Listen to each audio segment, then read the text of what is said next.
And that double team quickly. Mathias baseline. Nice. He's so good. Mathias finds an opening and hits. Here come the Boilermakers. I'm telling you, he has extended his range. He has gotten stronger, quicker, and he's just a tremendous two-way player.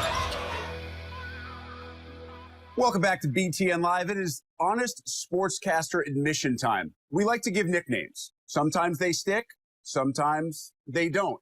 A few years ago, Purdue's Dakota Mathias made a shot, and I immediately thought to myself, what a great name. He reminds me of a cowboy, and so I dubbed him the Midwestern Cowboy. The fans liked it. The viewers liked it. It got some positive feedback on Twitter, but now the true litmus test, as for the first time, I get to interview Dakota Mathias and actually ask the player if he likes the nickname. So, Dakota, don't go easy on me. I can handle any kind of criticism. Midwestern Cowboy. Like it, hate it, really don't care one way or the other.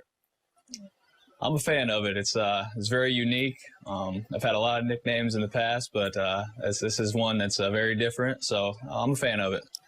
As I said, it came to me because your name just sounds like a guy who would have starred in a old John Wayne Western movie. Now, Westerns aren't really cool anymore, so I'm going to give you the opportunity to tell me if you are starring in a movie, first of all, what kind of movie would it be? And second of all, who would be your co-star? Male, female, love interest, an action partner. So go ahead, type of movie, and who would be your #1 co-star choice?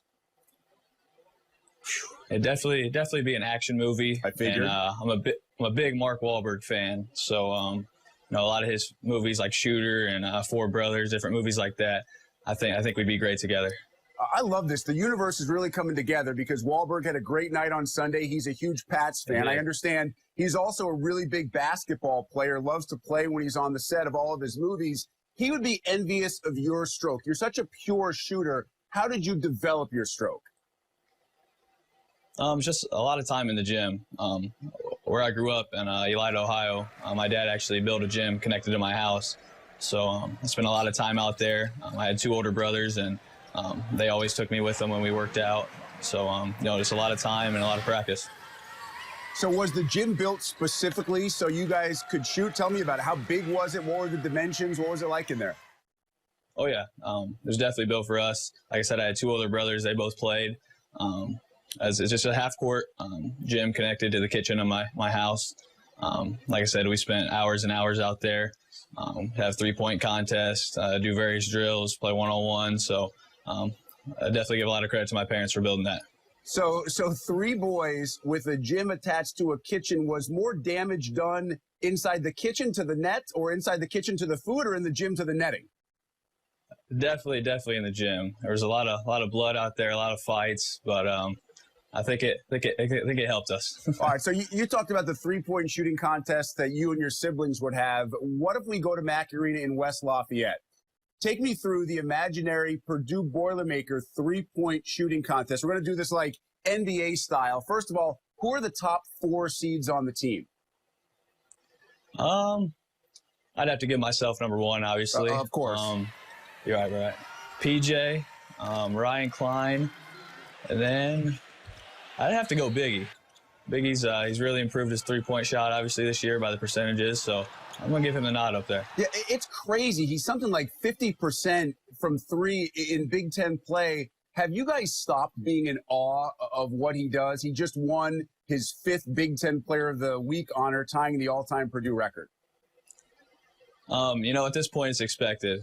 I've never been around a guy that works as hard as he does and puts the time in that he does. So, you know, he just keeps putting up huge numbers. And at this point, it's just not surprising. He deserves everything he's getting. And we're excited for the rest of the season. And I know you guys have probably watched, obviously, that game film by now. And the play that he made, I think it went down for a rebound in terms of the stats, but he couldn't actually get his hands on the ball. And so the 2-hand tap out to the 3-point line for a wide-open 3-point look. I mean, to me, it just says so much more about his ability, his smarts as well. How smart is he as a basketball player? Yeah, I said he's one of the hardest workers, but he's also one of the smartest and intelligent basketball players I've ever been around. That play right there, I think it was a turning point. You know, a lot of guys, they would just try to grab it, or maybe they, you know, tip it the wrong way, but he knew exactly where he was tipping it. And like I said, it was a game changer for us. And it was a monster week for you guys. I mean, you just took Northwestern to the woodshed, and then you go to College Park and you knock off Maryland. When you guys are playing like this, when the inside-outside game works as well as it did this week, what's the ceiling? What's the potential of this team looking into March and April? Yeah, I know that's one of the things we always talk about, especially getting a road win in a tough environment like College Park. We think we can get to the Final Four and win a national championship. We got a lot of pieces, and we got the best player in the country on our team. So when we start going inside out and shooting the ball like we have been, I think we're a tough matchup. I know you guys obviously don't get to play any of those postseason games at Mackey, but I watched what was going on in the first half against Northwestern when it was still a little bit of a game. And the fan base is just unbelievable. Can you describe what it's like to play inside that arena on a night when a top 25 opponent's in town? You can't describe it. We've been through a lot of venues, but I think playing at Mackey is the best home court advantage in all of college basketball. They come early and they stay the entire game, regardless of if we're playing a team that's not very good or a top 10 team. They're there and they're loud. The paint crew is unbelievable. So you just can't say enough about our fan base.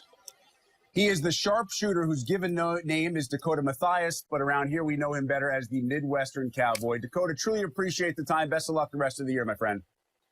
Thank you. Appreciate it.